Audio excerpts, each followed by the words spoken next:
Hello, everyone. I'm Daniel. I'm back after a short vacation to talk about the Carolyn Fern deck. This is a full set of 30 Seeker cards that we get to talk about coming out in about a month or so as part of Chapter 2. We're replacing, again, all of the Chapter 1 mono class investigators. So in this case, it was Harvey Walters, gets to be replaced with Carolyn Fern, who's not a generic Seeker by any means. Her deck is basically about healing horror and getting some benefits from that, notably on her investigator card. After you heal one or more horror from investigator or ally asset, discover one clue at your location, once per round, and an elder sign that lets her do the healing. Now, I did look at Carolyn Fern a few weeks back, and so a few weeks after that, I think we got the research cards from this set. So I've already said a bit. I'm going to try not to repeat what I said before, although I will mention that I really liked old Carolyn. That was the Guardian version of her in Chapter 1. She was really interesting, had a really cool card pool, and it's a little sad to now translate all of that over to Chapter 2, where she's just a Seeker. And remember, the Chapter 2 Evergreen idea is that this is going to be cards that every investigator might want, because these will always be part of the card rotation. They won't be, they might just be for Carolyn, but in principle, they should be able to be played by other decks to some extent. So we'll talk about that too. Talked about it a bit with Tommy, like, is there a cohesive idea there? Is it a complete idea? And for Carolyn, where her deck is more about something that's a bit more niche, right? Healing horror, it'll be interesting to see. Also, the Evergreen decks need to be, well, theoretically, their own thing, right? That you can buy them off the shelf, bring them to your friend's game, and just play it right out of the box, and it should be good. And it's a little strange to have a support character be part of that, the lineup of 5 investigators we have. So, yeah, we're going to have to think about that a little bit more, too. Anyway, I liked old Carolyn. New Carolyn has a bit of a different wording. I complained about this before. I'll briefly complain about it again now, that this idea, this reaction to healing horror is not a thing that old Carolyn had. So this is maybe potentially confusing. Are you, Carolyn, the one who's healing horror, or is someone else healing horror with your card? Old Carolyn, not a problem. And I feel like when I mentioned this before, some people were like, no, it works the same way as old Carolyn. And I don't know, man. I think some people are hallucinating some words on these cards, because it does not say the same thing as old Carolyn at all. They changed the wording here. Whether or not that was intentional mechanically to be different, or just a simplification of wording, I don't know. And I'm waiting for some clarification on this, but it is not the same. So I'll save the rest of that for some other time. Okay. Back to Carolyn. Really, really good stat line. This is the one we saw from Mandy Thompson in Chapter 1. It's just all around good. You're not using your combat for anything, although we will see a few cards that do. And the other 3 are just good numbers. Lots of soak, lots of ways to basically put the horror you might be taking from various cards we'll see, and then heal it off of you with that 9 sanity. So it's a good start, right? This is a very strong card, and we'll see how the rest of the cards are. Her signatures, experimental psychology. This is the tome that helps her indeed do the healing. And one of the question is, like, how much of this deck needs to heal horror? Because that's what makes Carolyn Carolyn. But for other investigators, do you really want that? Do you need that? Still an open question here. This is an incredible signature. Just the fact that you can do a test that's relatively low, heal horror, and get a clue. Essentially, you're changing the difficulty of the investigation to be just 2 intellect, which you're going to be always probably up 3 or more. It's good. It's a really good ability. And if you do end up healing horror from an investigator, you get to exhaust this and that investigator gets +2 skill value to the next skill test. So the support seeker thing is alive here. Cool. But Carolyn doesn't need to do that to other investigators. She can get the +2 herself and do all kinds of things. So this is a very good card for support, but also for, I think, solo also. Unbroken Web, this is the weakness. When you would discover any number of clues, place that much horror on Unbroken Web instead. Discard it if there are 4 or more horror on it. This is a terror weakness, so we've seen a few ways to get rid of terrors. In Chapter 1, Logical Reasoning could just get rid of this. In Chapter 2, all we've seen is the Mystic card in the core set, Augur of Elokos, that could just get rid of it without interacting with the rest of this. Maybe we'll get more. Who knows? I don't think this is a bad one. Again, she can get so many clues. It's not like Roland, right? Roland's ability got him one clue around, and that was probably the best way of him getting clues. This is annoying. I think the other annoying part about this, I mentioned it before, is that when you are done with this, you're not done with it for the scenario. It just goes in your discard pile. You might need to draw it again if you draw it through your deck, or something else pulls cards, weaknesses especially, from the discard pile. So that's just something to keep in mind, but I think Carolyn can do fine with this. Okay, so now there's a whole set of cards that have something to do with horror healing. We saw Private Practice again, or before.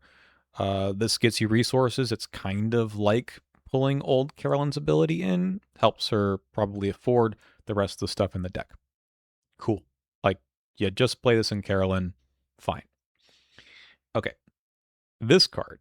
This is a new one we hadn't seen before. It's a level 0, 3-costed asset. It's a tome. Has 3 secrets, and you can, as a free triggered ability, during your turn, spend a secret, exhaust it, and just heal 2 horror. There it is. Oh, you don't even have to do a test. Oh, but you do. You do a test, testing 2 willpower. If you fail, this is Carolyn, discard 1 card at random from your hand. Oh no, Seeker's having to take willpower tests? That's not that big of a deal. She's got 3 base. You can make that a bit higher with some other cards. But really, discarding cards, it's fine. You'll be okay.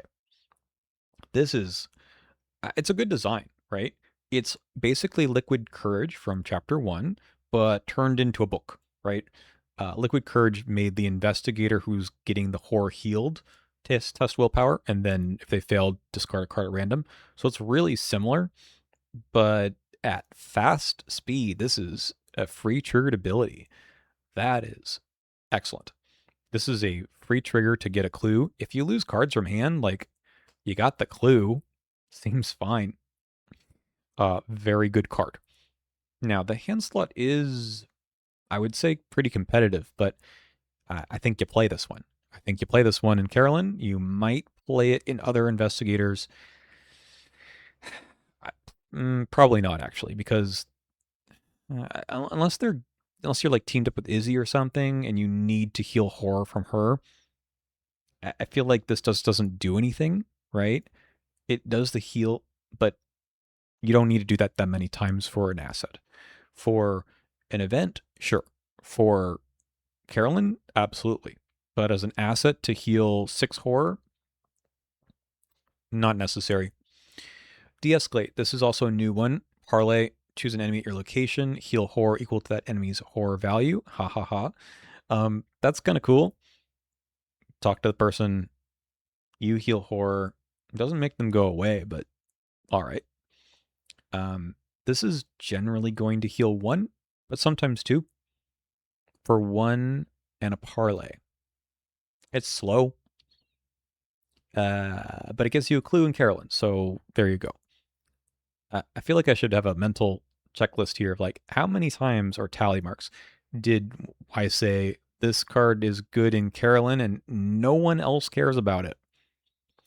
Psychology Student, I do think you could play in other investigators. I have been playing it in the Harvey and Tony Morgan run that Pax and I are doing on the channel, and it's good.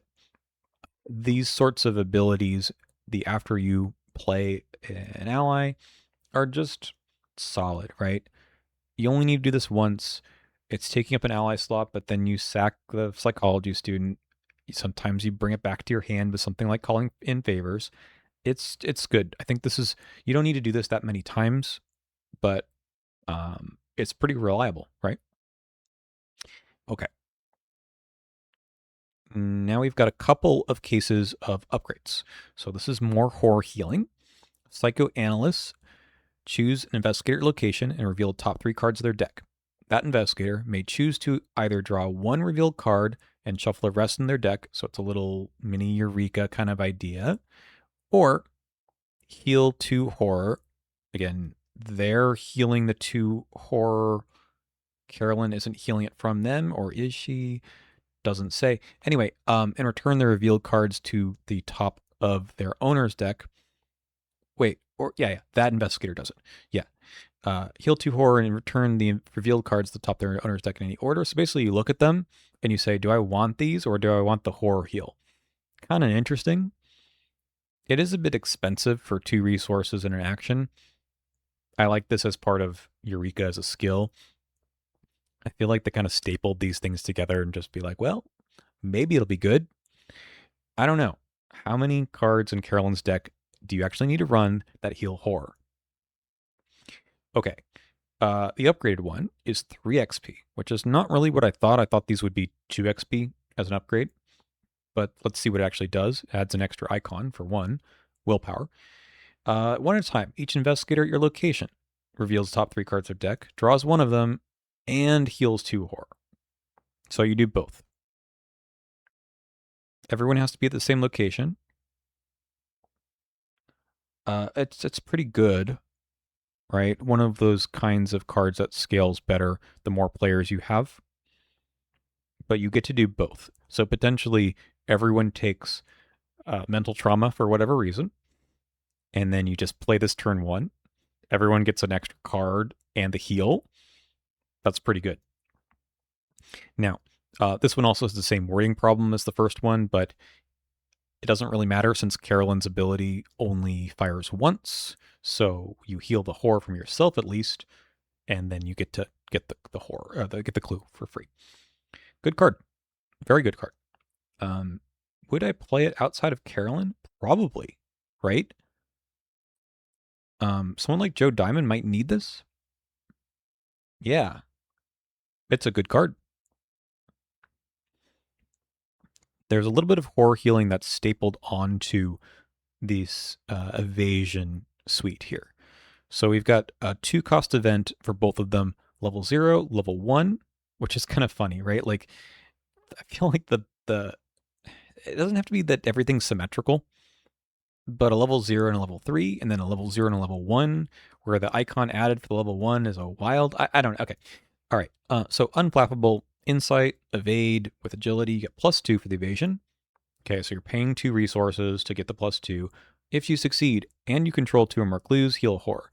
Again, also kind of weird. Like, what's that doing there? We have Through the Cracks in the core set, which is very similar. In terms of this, you need to control clues to do anything. So Pax has like a strong dislike of these cards because of solo. That it doesn't scale very well, and it's unusual that you'll have 2 clues when you want this, because sometimes like a enemy spawns a boss or whatever, and you lose all your clues because you had to advance the act. And then you're like, well, what is this for? Now, the horror healing is here. It's not necessary, right? I think this is okay. I mean, you might as well run manual dexterity and save your 2 resources. The 1 horror, if you are in the spot where like actually you want that that Tesla's clue, okay. But now again, I feel like I'm repeating myself. Are we printing things just for Carolyn that are it'd be very hard for other investigators to take advantage of? Like, it's a lot of cardboard, right? A lot of cardboard to print. For Harvey, in the Evergreen, well, wasn't Evergreen, but for the starter decks before, the idea was that Big Hand wasn't limited to him. He was just very good at it. Like, you could do most of what he did in his deck with Daisy, might have even been better. But a lot of other investigators could run that archetype. Horror healing archetype, is that what Seekers are going to do?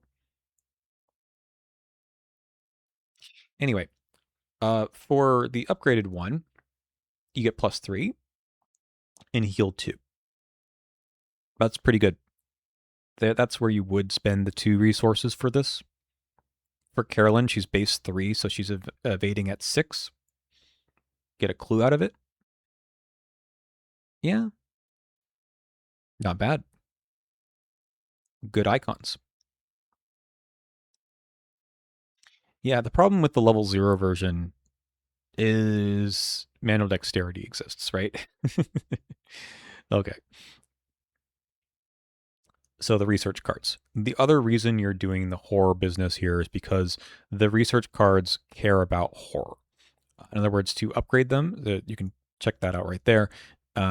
The one on the left is the untranslated one. You need to deal horror 4 times. Cool. The upgrades, again, we saw these before. You take horror as part of the cost, and then you spend secrets. This is the one where you look at the encounter deck. It's 4 XP. Like, this is pretty pricey, but maybe you do this in solo. Maybe.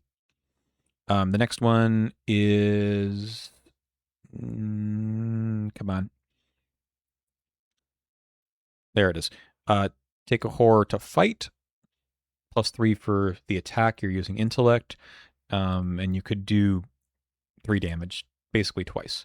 Unless you refill this thing, and you very well might. Hand slot's pretty competitive. I I think it's probably fine. Just feels like it's maybe a 3 XP card. It's not as nuts as the Strange Solution was. I think this taking up a hand slot and the fact that you don't have that many uses of it makes it like pretty good, but it's not going to solve combat on its own. Like, it's just not. I do think that you're going to pass the test, but unless we get crazy secret refilling, it's fine. Like, again, in the context of like the color pie, seekers should be able to do everything. The problem is they should do the things they're bad at in a limited fashion and have a pretty strong ceiling that you just can't break through in the class. But other things that you do, in other words, you investigate real good, should make up for that. I'm not sure. I know I'll get into this again in a second. I'm not as convinced that every investigator should be able to be played solo. Like, I don't know. Like, Carolyn probably can do fine. This deck seems like it can do it. But I think it's okay for the design of the game that some investigators just are going to fail more often than not in solo.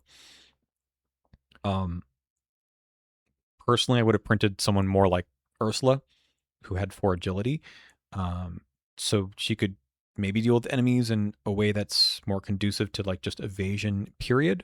The fact that you have to use intellect starts to warp a little bit about like which stats you're using for everything. Again, we'll come back to that, but I'm not as concerned with this card like breaking the game as maybe some people are, simply because there is a limit and it's 4 XP. It's expensive.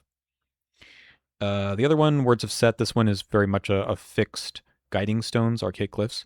You discover additional clues, right? I think that it's too fixed, that your fingerprint kit probably does almost as well.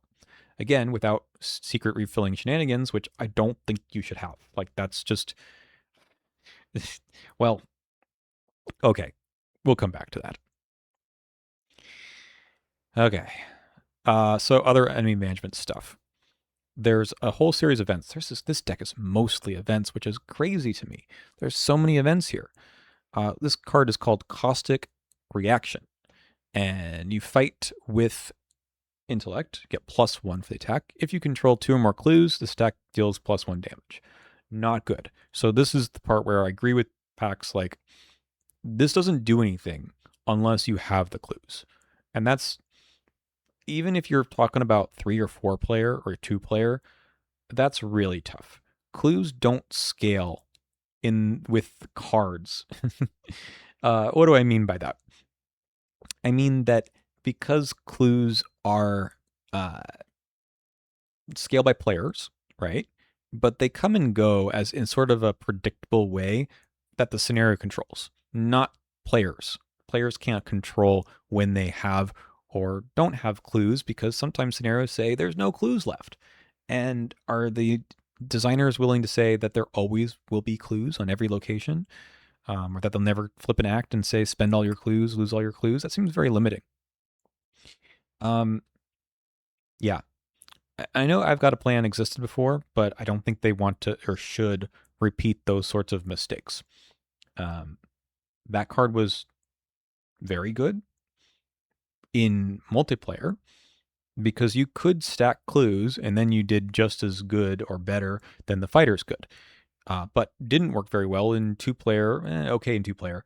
Didn't work very well in solo unless you really timed things in a way that you knew the scenario, like if you really knew the scenario well, which I don't think they should be designing for. Uh, Again, I don't think that that means that Carolyn has to be played solo, like that's a requirement for the game. Even though the game does say it's from 1 to 4 players, I think it's okay for some investigators like Carson or others to just not be as good at some player counts. I just don't think this is worth printing. The upgraded one, level 2, gives you an extra icon. You get +2 for the fight and deal +1 damage baseline if you succeed. And again, you control 2 more clues. You're dealing 3 damage instead. Yeah. So to go back to the point, and you're going to see this on the next slide, you need to, because clues aren't predictable, I would rather this sort of thing be based on cards in hand. Well, guess what? There is, in fact, some events that do exactly that. So this is called Insidious Truths. Has initial cost to play it. You may discard up to 2 cards from hand.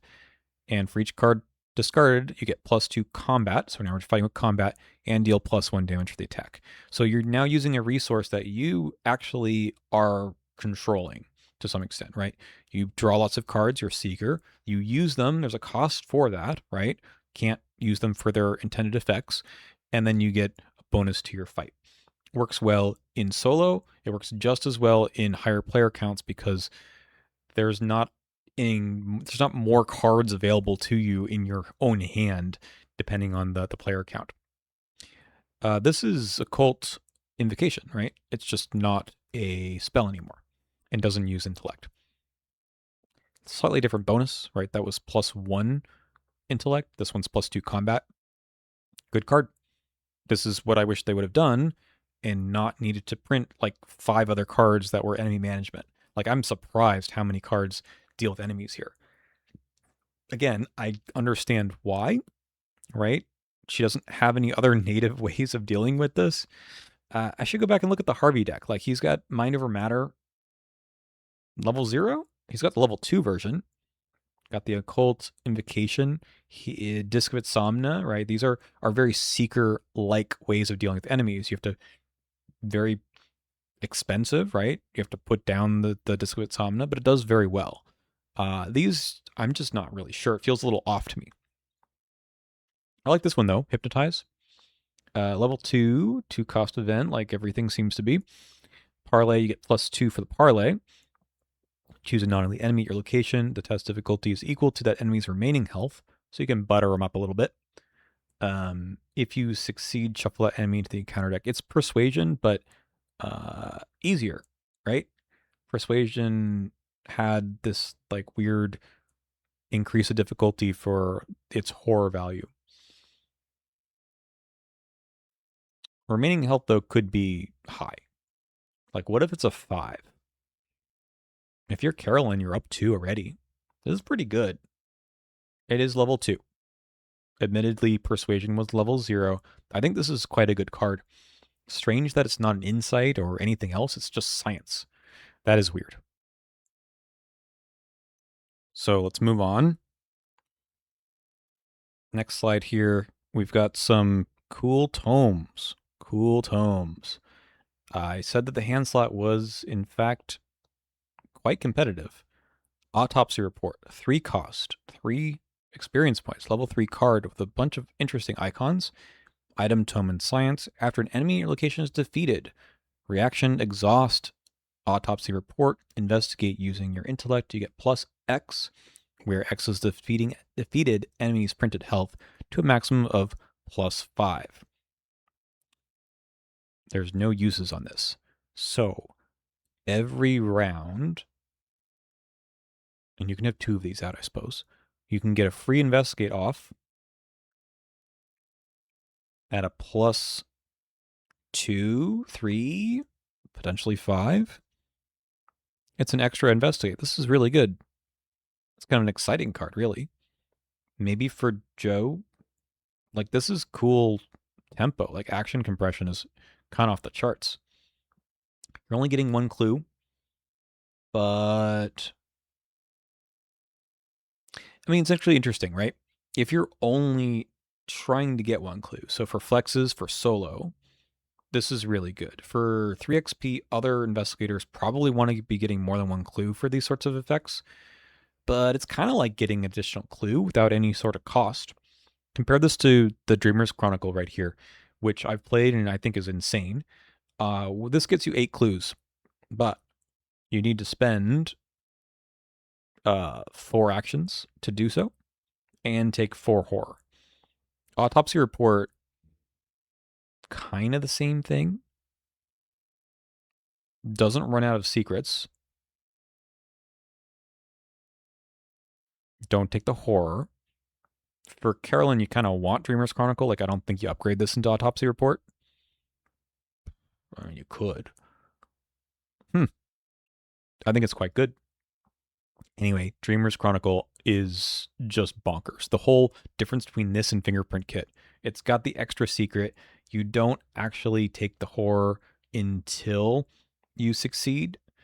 I mean, you still send the secret if you fail, but it doesn't exhaust. And that means you can clear off locations very quickly. It's really good.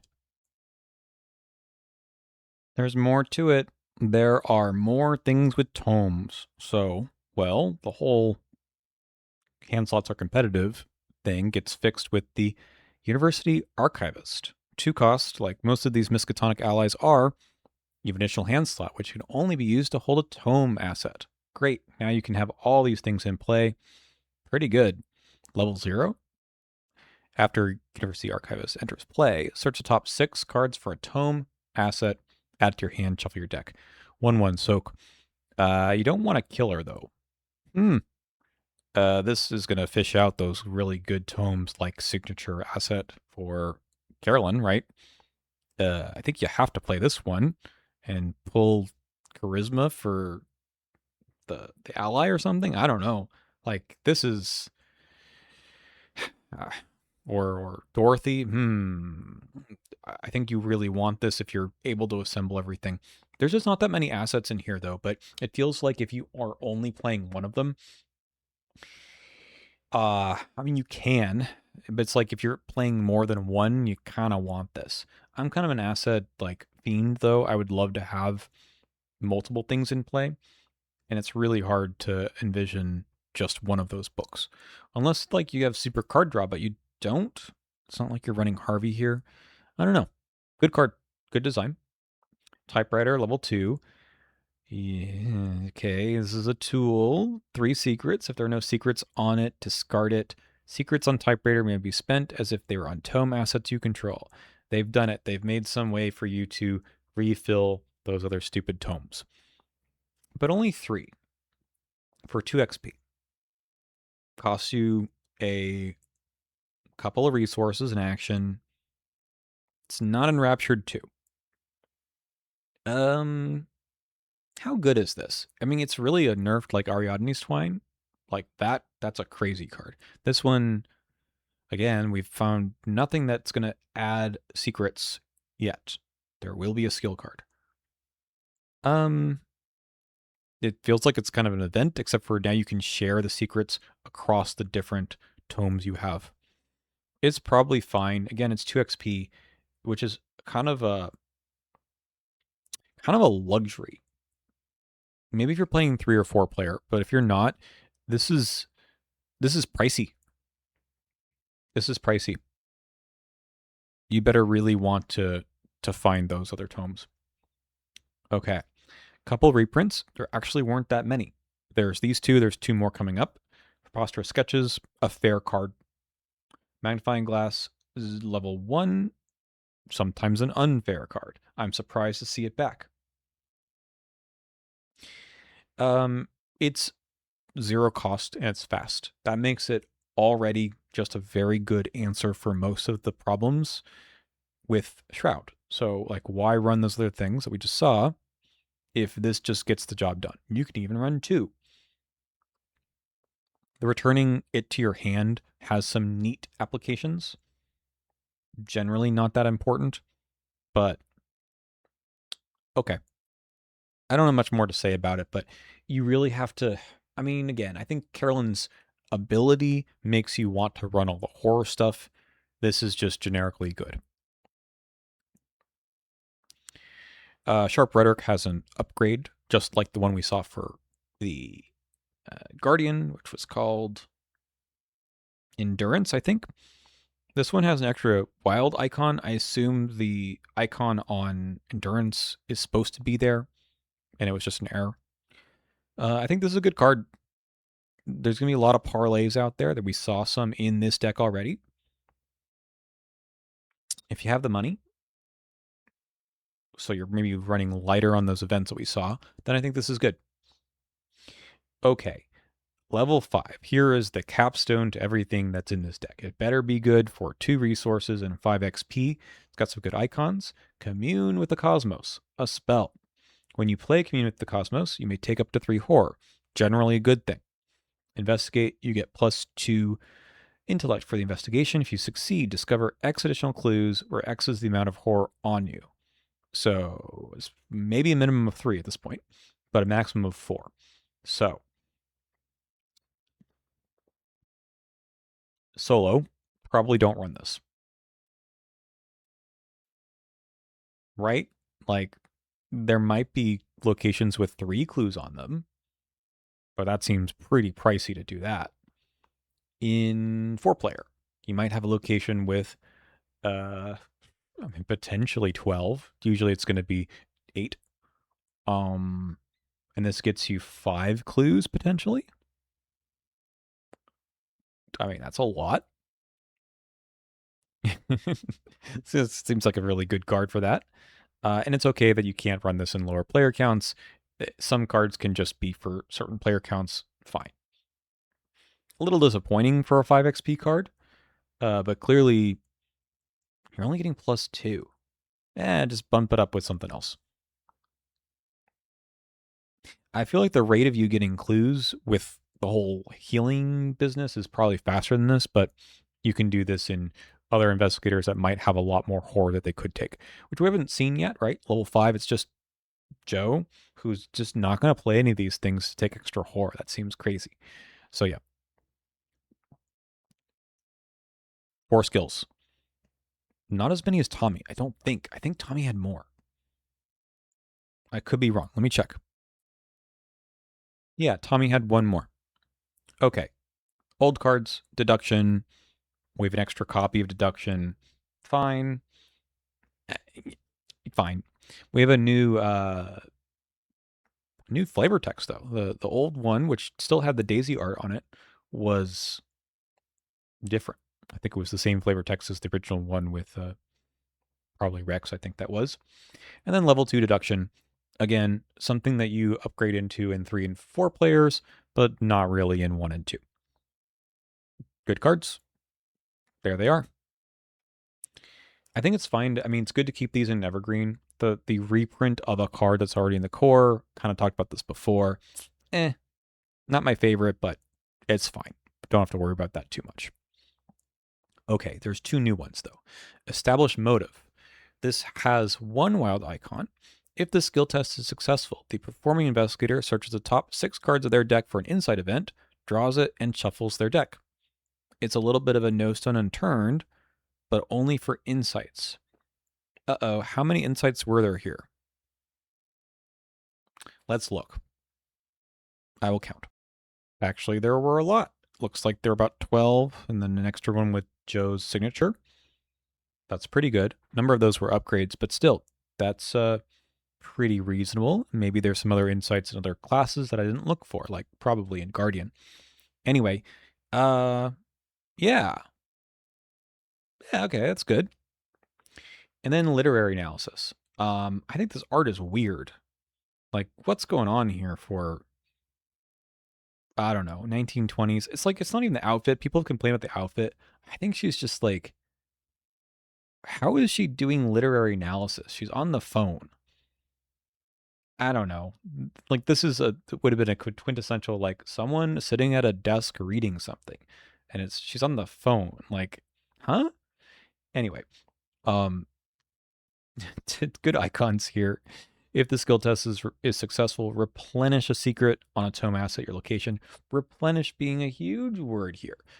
Now it's not just, you know, fill some asset you have with 12 secrets or something. It's just replenish. It's just one. Can't go over the printed uses, and we haven't seen an upgrade for it. So, okay.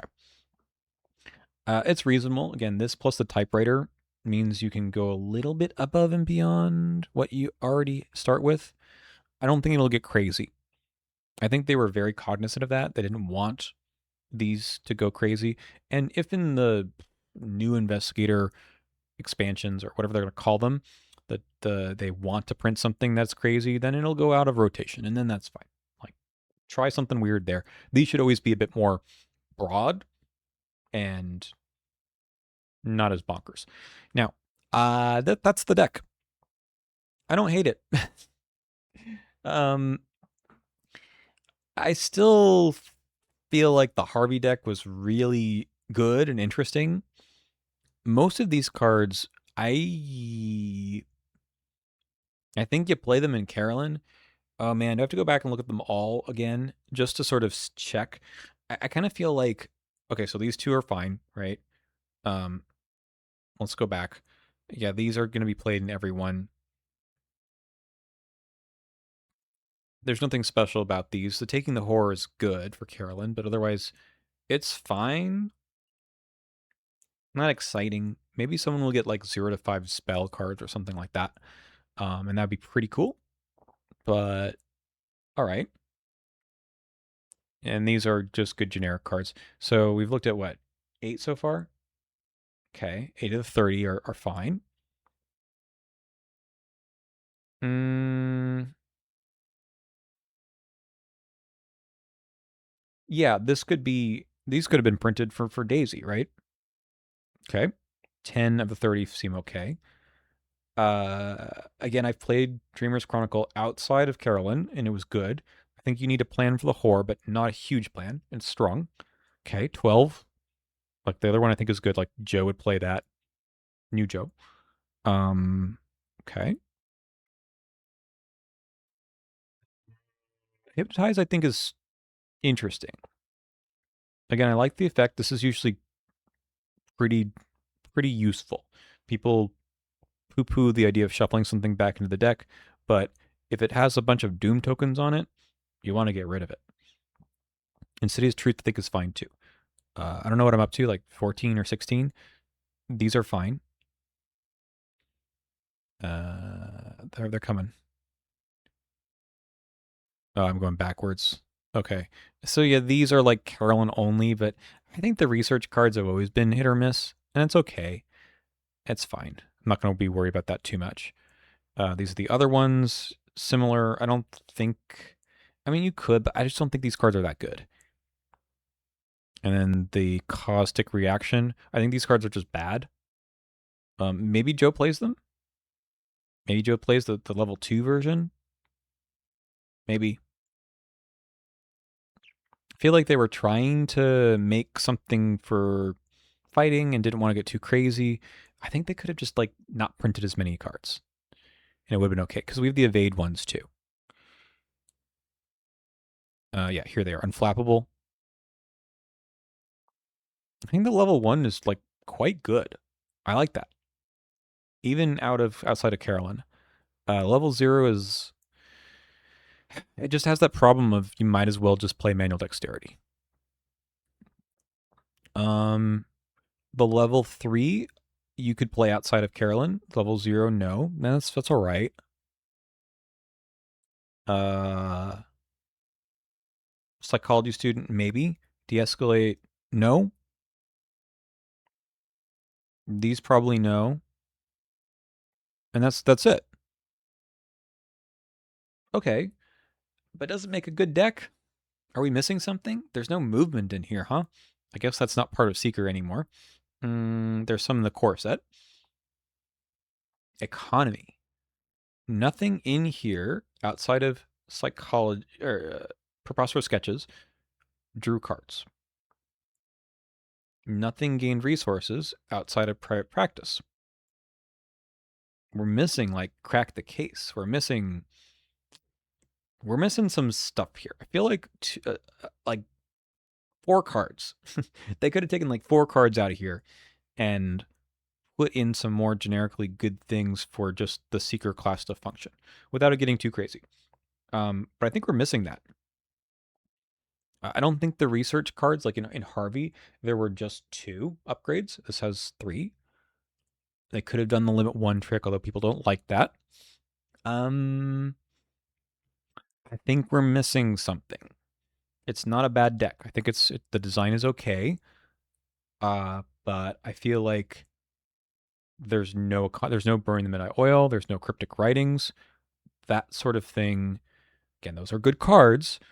Something like it probably needed to be here. I bet you playing Carolyn, you're okay with private practice, but I don't know. Like these supposed to be evergreen. They're supposed to be for everyone. I think they nailed it with Harvey, and this is just a little bit worse. Anyway, I will stop talking now. Thank you for watching. I will get to work on the Andre Patel deck as soon as I can, and I have a lot of comments there. That is a wild ride of a deck, but the Seeker one looks like fine. I think it's fine. Let me know what you think below. We're very soon coming out with Core 2026, and then the Investigator. These Evergreen decks come out about a month later, and it's a whole lot more new cards. These are just early impressions. Got to see what it looks like when we actually play with them. Bye!